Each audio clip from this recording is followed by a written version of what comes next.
Hey guys, back in the shop with the Turbine Viper build. Today we're going to talk about the fuel tank.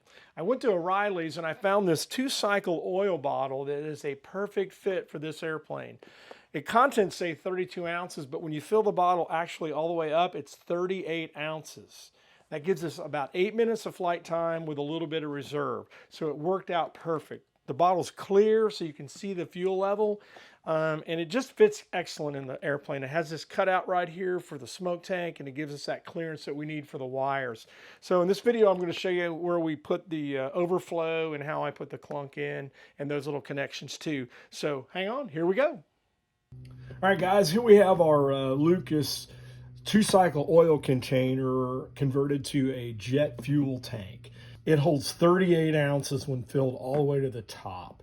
So it gives me about 8.5 minutes of flight time. This fitting here on the top is a BVM, or I get them at DreamWorks also, overflow fitting. It's 3/16, so it's large. All I have to do is drill the hole up here to the front position. I use a drill press, so it makes for a really clean hole. And then there's a nut on the bottom end of this, and it's easy to screw right on and then place that nut on there and tighten it with the washer. It seals great. On this side, we have the cap, which comes from a Nalgene bottle. These I get at DreamWorks, and I believe BVM Jets also. This is the replacement UAT bottle. It's about $6. The only reason I buy it is for the cap, because the cap is really heavy duty. What much better than what's on the bottle that comes with the Lucas oil bottle. So all I have to do here is I use a drill press and just drill that hole perfectly right in the center of that, and that receives the bulkhead fitting. It's a 3/16 bulkhead fitting. I get these at DreamWorks and BVM Jets too. It's 3/16, and just drill that hole, screw that into the cap with the 2 washers, tighten them down, and that's really all there is to it. The clunk I use is I get from BVM Jets and also DreamWorks too. It's a heavy clunk, 3/16 Tygon. Again, I use 3/16. It's low restriction. Yeah, it's a little big for this model, but it adds, I believe, some benefits for low restriction. Really simple system, guys. It doesn't take a whole lot.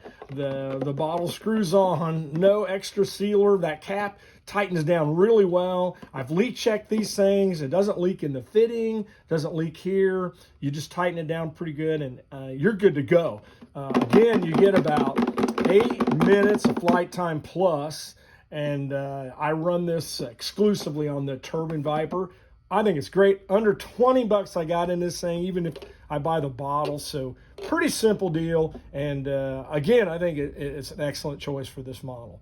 All right, that's what we got for the fuel tank installation mod. When we fill this, we're gonna get close to the top here, and then I'm just gonna tilt the airplane on its tail, let that air come up from the back, and then I'm going to shut it off right there, right before it gets to the loop where it goes back into the overflow, and you can see it drained right back in. So that right there is 38 ounces of fuel, which is about 8 minutes of flight. It's just perfect. You can't really use an overflow tank on these as a startup tank, because the tank's so flexible it'll collapse. So really what you want to do is just fill it right to where I did it just there, which was perfect, and that gives you a plenty of time for taxiing, and it just makes for a great installation. All right, guys, one of the things we have to modify is the hatch to clear the fuel tank. The fuel tank comes in just a little bit inside that hatch. The overflow fitting and the loop here is raised up a little bit. So we have to make a little bit of a modification to the canopy to clear that. So I've routed out here on the canopy this line here, and this area right here needs to be removed. I also cut out the back seat. You can see the back seat here in the stock Viper. We're just going to take a knife and go down and trim out that back seat. So it ends up looking like this when it's finished. So you can see how much material I had to remove, and I take that back seat out. It doesn't change the pin location here. It just removes a little bit of material. It doesn't affect its structure at all. It's still solid. And when you place it in there, you can see where it just clears that overflow fitting, and then you can see all the fuel tank and some of the fittings in there. So some people like that. It looks pretty cool. It's kind of techie looking, and it doesn't look like an EDF anymore. So that's a real simple way to make that fit. It didn't take very long, 10 minutes of grinding and fitting, and you're done. Now we also have a 3D printed, Caleb Gomez helped me out, and we printed like a little avionics bay that will go in that insert, and it just fits inside inside the cutout, and it just slides down in here kind of like that, and it fits right in there like that, and then that goes down on the hatch. And you can paint that on the prototype here. We had it painted gray, so it looks kind of like it blends in with the rest of it.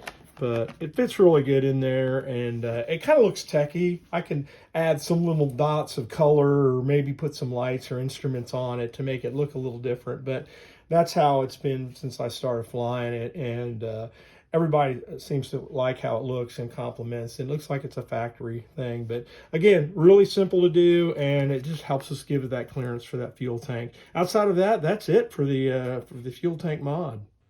Hey guys, thanks for watching this episode of the Lightspeed Air Show. We'd like to encourage you to please like and subscribe.